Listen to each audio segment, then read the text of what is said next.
G'day, welcome to the weekly Waffle. Racetrack Ralphy, the man who would be the voice of reason. Danny Powell, where Jared Waitley not to have got in there first. And I've got the hat trick up, Dan. From there.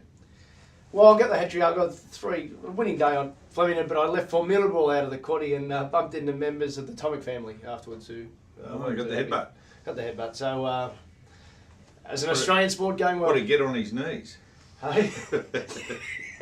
Yeah, he said, "Hey, you!" Boom! What are you looking at? He went, Nothing! no, he went... That's it. Just out of interest, why do you have to give us stuff about a sports player just because they're an Aussie? If you don't like him, does it matter? Do you have to say, well, he's an Aussie, let's Well, I don't like Leighton Hewitt. He's an Aussie, isn't he? No, he's a South Aussie.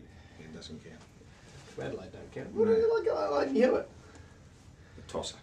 We saw him pretty well at Flemington, and a couple of bobs of the head could have made it very, very large. In the first race, Mo Puri got the money. It was just a bit more professional, but there was a truckload for a horse of Snowden's called Tumult. A tumultuous amount of money. Yeah. Now, it publicly trialled at Werribee, just worked home nicely. Not enough to make you want to take odds on. It did have blinkers on, but it made its debut in the blinkers, telling me that it must have had an explosive Flemington jump out, which would have been why they truckloaded it. Yeah, in the blinkers. Perhaps. Yeah, that's quite possible. It must have worked or trialled, probably jumped out. So hopefully the people who just see those Flemington trials lost a lot of money on it, because of course we want to keep that away from the general public. You would public. have to guess which horse it is though, wouldn't you? Yeah, well that's the thing. If you just, and the Flemington trainers are like this one, you can turn up any time you like. Yeah, well great, we know which horses are. But bookies send people there, take notes, and they know. So bookies pay professionals to look at these trials. So the bookies know, but let's keep it away from the customers. Well, the bookies don't really know. Their spotters do their best, but they don't always get it right. There was one very well-known trainer who found to soap up the brands. You know. Well, let's see. When I covered the track for the Herald in the 80s and back into the 90s, and then with work for the Freemans for the next 4 years, you get to know the horses. If you go to the track every day, you actually get to know the horses. Exactly. You know what trainers wear what gear, what riders usually ride what horses. It's not hard to work it out. And those blokes, they get there, they up, they jump out, they get the form. Anyway, yeah. I digress. Mo Puri's a professional little horse. Don't think there's a black booker from there. Race 2, I was very happy with the way I saw this. Fella Day, he's a good horse. Good horse. Bob with the head other way would have been an even better result. Remember it's Mum? Daya, yeah. It's a very good horse. Bob with the head the other way would have been nice too, because I was on Gale. They bet $24 on the fair Gale. Yeah. Lots of Flemington miler was going to draw him well. But so they were both really good efforts. I reckon Fella Day's last 50, 100, I just wonder if that means it's a 1400 horse. I think that's the absolute end of its distance range. Most 1200 metre horses can run 14. Yeah. It was over a mile, I think. That was different story. I'm going to say something. Erisset, I know he nearly made the Skunk Field. Yeah, the Unajuan Stakes. The Unajuan Stakes. He was an emergency. But I think this is his level, and I don't think he's far off for him. I agree. Strawberry Boy. Now, Strawberry Boy, it might win a Group 1 horse. But it might be a Group 1 horse. Well, even though it didn't win by a lot, but he's always first up. shown that sort of almost ability, and like Peter Moody's picked himself up a pretty good horse over the Singo Gate. John Singleton owns it. Don't know if anyone heard. He's in the news at the moment. Yeah, so one of his racing manager vetted it, and the vet vetted it before the race. Reminds me a bit of Regal Roller Dan. No, he's nothing like Regal Roller. Not that good? No, different type of horse. I think this horse will get over a mile and a half. Do you? Yep. Oh, I think it's a mile. All right, we'll see what happens there. I think it'll get over a mile and a half, and I think Hawke's Bay, Darwin. There it is. How's he going? Enormous. He's going all right. He will carry 75 kilos this year. And we. Whisper Downs. I risked it. Got it wrong. That's because you're waiting for it to get tired. It's not tired. It's Data's definitely doing that, but they walked the first 800 on Ludori. Now maybe it's a pretty good race. It was only second up. Yeah. It was only second up. The Gouch wouldn't have gone that slow up front. No. But I concede. Second up, maybe he was nursing it a bit. So as a result, Whisper Downs ran of the day. I've got Vince Accardi's daily sectionals. The best last 1200, 1000, 800, 600, 400, and 200, and 100 of the day. So Whisper Downs just closed because they jogged, and then he just blended into the race, and that's him. So tremendous horse, great tribute to David Hayes and his farm. And Chad Schofield, good to see him back riding and not sitting in the stands. That's it. He's a billionaire, going okay, probably heading to Brisbane, I'd say. Yep. And precedence.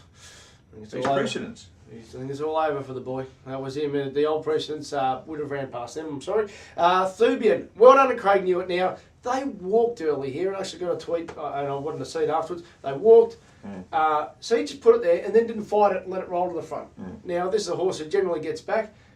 Now, had it got beaten in a photo, I wouldn't have blew it either. Because at least he didn't want to fight the horse, let it blend in. It was a good blend ride, up the front. very good ride. Yeah, just gets the bob of the head over. Second horse is going good. Thubian, I think he'll go on with it. He's a nice horse. Yeah, and he's a better chaser. Unchained My Heart, slow start, which actually cost at the end of 2,800. But Sky Raider, I've got a big theory that first time at the distance, you want to see him have a run at first. Now, it's only got beaten an eyelash at first time, so it's going well. It usually tops them too when they get to the distance. They're only doing the track work to get them there. That run puts a top on them. The 1,400 race. Now, Jamando is the best horse because it carried 60 and others carried not much. Gets the bob of the head. It was way over the odds. It was way over the odds. Ridiculous odds. Right to Rome, once it learns to be a racehorse, it's going to win. I still wouldn't be surprised if it's a 1,200 horse. It needs to just truck in the race because it just over races too much, wastes too much energy once it gets over those slower tempo races. Yeah. Hazard, Dean Yendall didn't look at the speed here because I reckon he was so content on third defence with a good barrier. It's a better horse. Just back a bit, let it explode. It's got a good finish on it. So I think Hazard will bounce back and win next start. And the other horse, Ava's Delight, flew home out wide.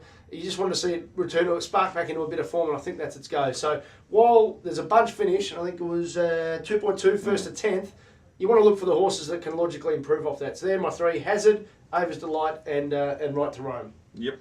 Formidable, very fast race actually, 1928. Which would have suited her because I think she's quite a handy filly and not robust, would have liked just sitting on that pace. And it was left alone now, and it's actually come through the best two mares races. Now I got the race wrong because I didn't like it, but someone they truckloaded at the value of 15s and 08s. Here's the thing: it's come through the best mares races in the past 6 weeks, which was when Love You Madly beat Avoid Lightning, and then when Hazard beat Elite L at Caulfield. So it's come through the fastest races, and that's why it was back in the market. El Stilador, though, it was just floating down the middle of the track. Didn't have anything to take it into the race. Yeah. Ready to win, second up for sure. And the last race, Prince of Penzance got there. Interesting, it really over-raced. I think he's a pretty good horse. He's a pretty good horse. He over-raced. Whether he was wasting energy or not, I heard Alfie Matthews yesterday on Mara Show said, sometimes it's just a quirk of a horse to throw its head around, but it's not wasting energy. It might look from the grandstand like it's wasting energy, so time will tell. Yeah, that could be true. I said they're going to head to Queensland with him, and I think he's pretty nice horse. I think he could surprise a few people up there. As is Sweet As Bro. Now, Sweet As Bro was truckload in the market, and that stable really gets it wrong. They went right back. I think they got it wrong, actually. I think the race just didn't pan out for it. Now, it was just too far off them. But I accept it's easy from the grandstand, it's easy when you're just observing. Sometimes you're trying to teach a horse to race better. It was only its full start in the race. But when it won a kite and its sectionals were dynamic, it was a big space win, but sometimes that can be against rubbish. But it was really quick sectionals. I hope they put it back into the race early because I think it's one of those stays that can sustain on speed. So they're the two. I think they're the two. Interesting to see where they go with it, whether they go north. We'll talk issues next on the Weekly Waffle.